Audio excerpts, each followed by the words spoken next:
Hello बच्चों, आज हम क्लास नाइन्थ का चैप्टर 2 पॉलिनॉमियल्स के अंदर डिवीजन ऑफ पॉलिनॉमियल्स पढ़ने वाले हैं।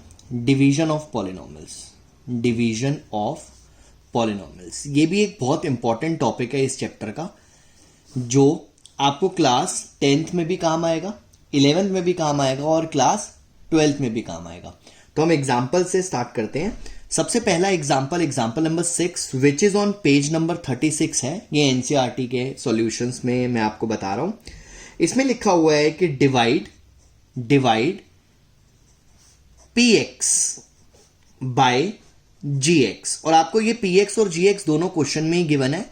px आपको दिया हुआ है x plus 3x square minus 1 and gx आप लोगों को दिया हुआ है 1 प्लस x। ये बहुत इंटरेस्टिंग सा क्वेश्चन है।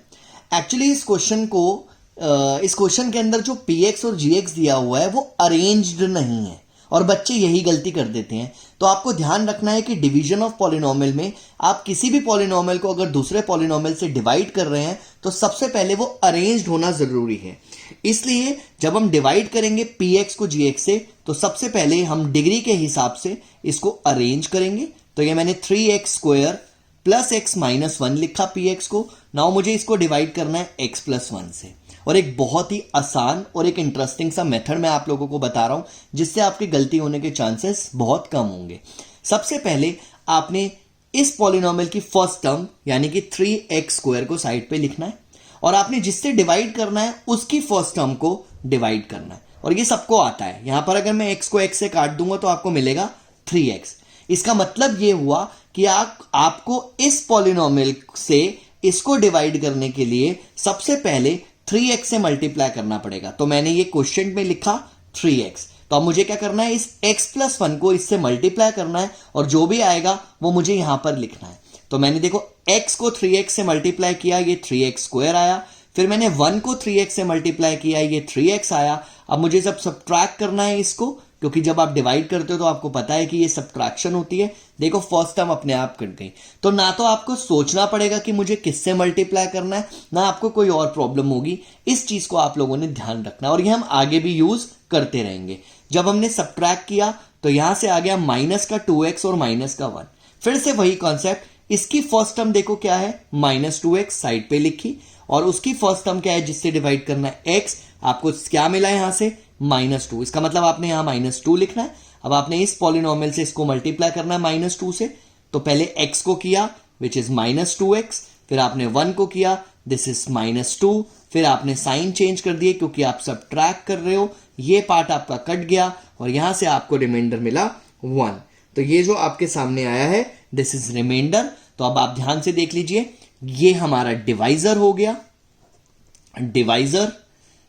This is dividend, this is quotient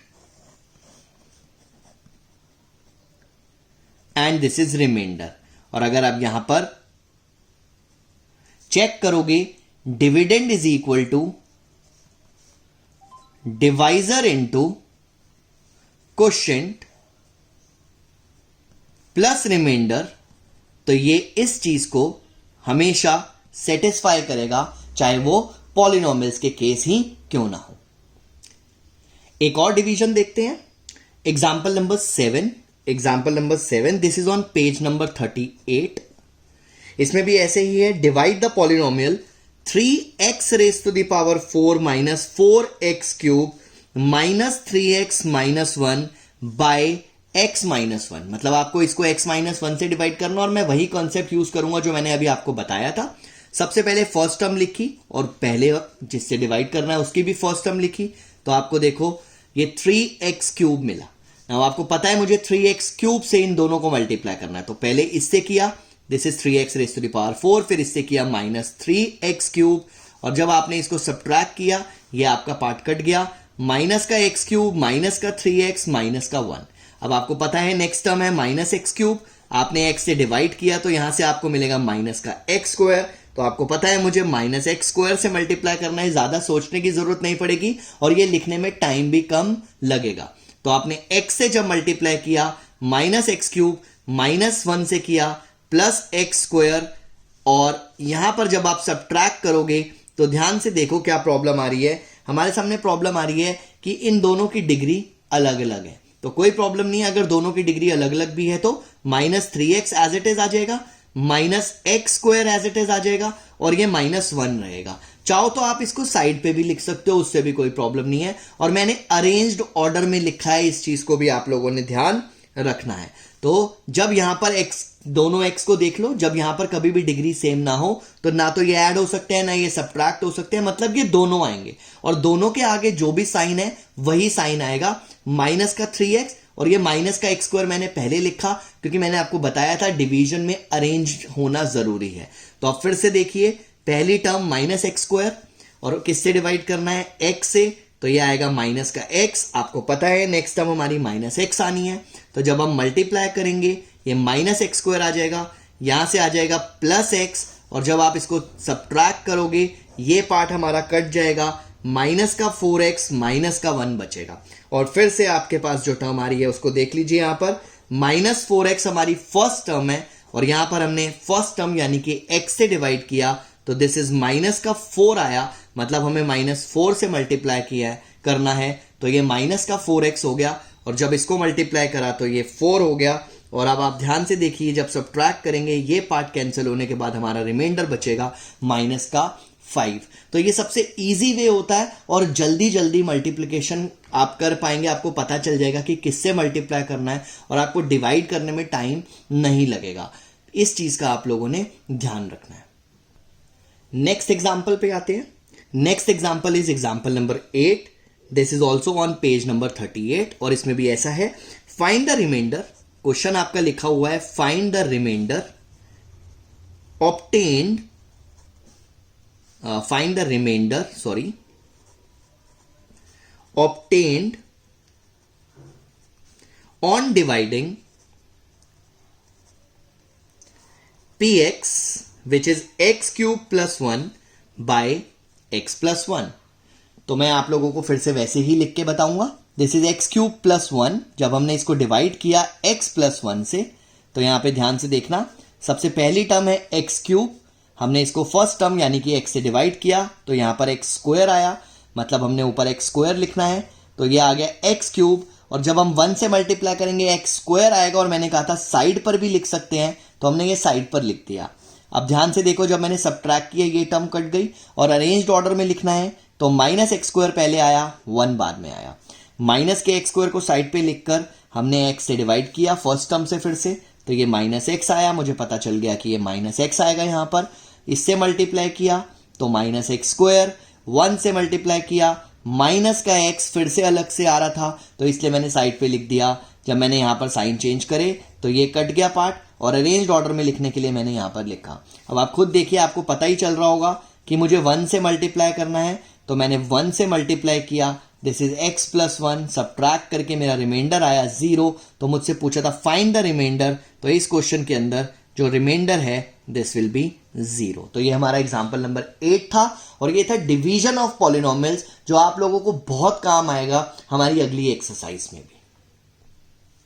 next topic की तरफ बढ़ते हैं। This is factorisation of polynomials, factorisation of polynomials.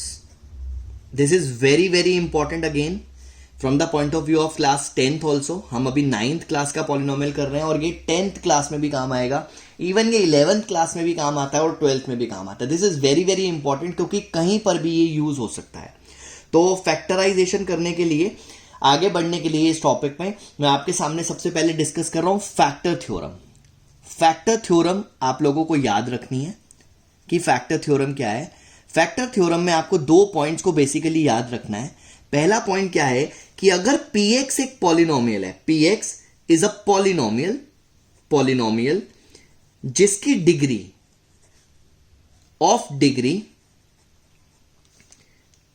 n greater than equal to 1, यानी कि डिग्री या तो 1 होनी चाहिए या 1 से बड़ी होनी चाहिए, उस सिचुएशन में आपको ध्यान रखनी है 2 बातें।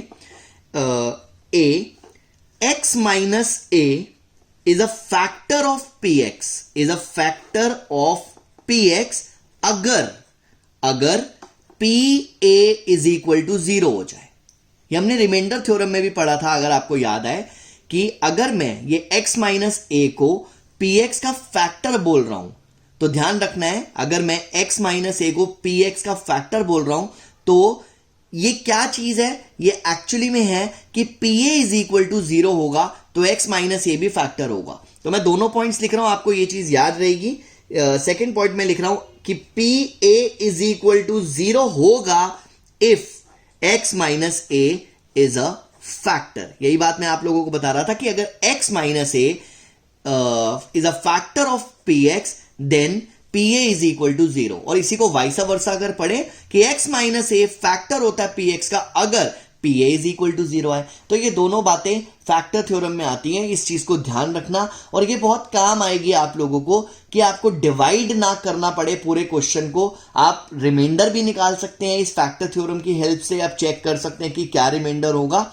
और आप लोग ये भी चेक कर सकते हैं कि कोई भी पॉलिनोमियल दूसरे पॉलिनोमियल का फैक्टर है या नहीं है। फॉर एग्जाम्पल मैंने आप लोगों को बोला, एग्जाम्पल पे ही आते हैं, एग्जाम्पल नंबर 11 देख लेते हैं। छोटा सा एग्जाम्पल है which is on page number this is on page number 40, this is on page number 40, example number 11। इसमें लिखा है examine whether x plus 2 is a factor of x cube plus 3x square plus 5x plus 6 और not. और दूसरा भी दिया हुआ है साथ में इसके, एंड 2x प्लस 4। चेक करना है क्या ये इन दोनों का फैक्टर है या नहीं है। तो चेक करने के लिए सबसे पहले जो भी फैक्टर पूछा गया है उसको 0 रख दो। यहां से x की वैल्यू आ जाएगी -2, क्योंकि मैंने आप लोगों को यही बोला था। तो अब आपने चेक करना है कि क्या x प्लस 2 इसका फैक्टर है। तो हमारे सामने जो px दिया हुआ है यानी कि पॉलिनोमियल दिया हुआ है x cube plus 3x square plus 5x plus 6। आप डायरेक्ट भी कर सकते थे, तो मैंने आपको बताया कि ये 0 के इक्वल रख के x की वैल्यू निकाल लेना। अगर ये x की वैल्यू इसको सेटिस्फाई कर रहा है यानी कि pa इज इक्वल टू 0 आ रहा है तो ये फैक्टर होगा। तो मैं क्या बोल रहा हूं, x plus 2 is a factor of px if, factor theorem को ध्यान में रखना, p ऑफ -2 इज 0। अब -2 मुझे कैसे पता चला, ये मैंने आपको बता दिया, कंफ्यूजन ना हो। x प्लस 2 जो भी फैक्टर चेक करना है उसको 0 रख के x की वैल्यू निकाल लो। That means you have to check कि अगर p ऑफ -2 अगर मेरा 0 आ जाता है तो ये इसका फैक्टर होगा। तो जस्ट आपको क्या करना है, यहां पे -2 पुट करना है, -2 का क्यूब, 3 इंटू -2 का स्क्वायर, 5 इंटू -2 प्लस 6। तो यहां से आ जाएगा माइनस का 8, ध्यान से देखिए, और यह आ जाएगा 3 इंटू 4, यह आ जाएगा माइनस का 10, यह आ जाएगा प्लस का 6। जब आपने इसको सॉल्व किया, -8 प्लस 12 -10 प्लस 6, ध्यान से देखिए, this is -18 plus 18 which is equal to 0। That means p of -2 0 आ रहा है, तो yes x plus 2 is the factor of px। और दूसरा जो पॉलिनोमियल दिया हुआ था gx इज इक्वल टू, मैं gx लेट कर लेता हूं इसको, this is 2x plus 4। Now x plus 2 is a factor of gx also if g of -2 is also 0। तो हमने g of -2 निकाला, दिस इज 2 इंटू -2 प्लस 4। आपको साफ साफ दिखाई दे रहा है कि ये भी 0 के इक्वल आ रहा है। इसका मतलब yes x plus 2 is also a factor of gx। बच्चों फैक्टर थ्योरम आप लोगों के बहुत काम आने वाली है। देखो इस टाइप के क्वेश्चंस भी हम फैक्टर थ्योरम से सॉल्व कर सकते हैं। जैसे आप लोगों को एग्जाम्पल दिया हुआ है, example number 12, this is on page number 41। तो एग्जाम्पल नंबर 12 में लिखा है find the value of k, find the value of k if x minus 1 is a factor of 4x cube plus 3x square minus 4x plus k। You have to find this k अगर x minus 1 इसका factor है। तो basic सी factor theorem थी, x minus 1 is a factor of px। मैं इसको px मान के चल रहा हूं, दिस इज px। तो px है ये, तो x minus 1 is a factor of px। इस चीज को ध्यान रखना, इफ p ऑफ 1 इज 0। तो यही चीज मैंने आप लोगों को बताई थी कि अगर p of 1 is equal to 0 है तो यस x माइनस 1 उसका फैक्टर होगा। तो हमने क्या किया, px में 1 पुट कर दिया। तो हमने p1 निकालना है, यहां पर मैं p1 निकाल रहा हूं, इस चीज का ध्यान रखना। तो हमने लिखा 4 into 1 cube plus 3 into 1 square minus 4 into 1 plus के और इज इक्वल टू क्या रख दिया 0, क्योंकि यही फैक्टर थ्योरम को सेटिस्फाई कर रहा है। हमने यहां पे सॉल्व किया, this is 4 plus 3 minus 4 plus के इज इक्वल टू 0। देखो यहां से ये 4 से काट दिया, दीज इंप्लाइज के इज इक्वल टू -3, तो ये हमारे के की वैल्यू आ गई इजीली, बिना डिवाइड करे, बिना चेक करे, बाय यूजिंग फैक्टर थ्योरम। तो ये थी फैक्टर थ्योरम। अब हम अपनी नेक्स्ट वीडियो में करेंगे फैक्टराइजेशन ऑफ पॉलिनोमियल्स और देखेंगे कि कितना आसान है या कितना मुश्किल।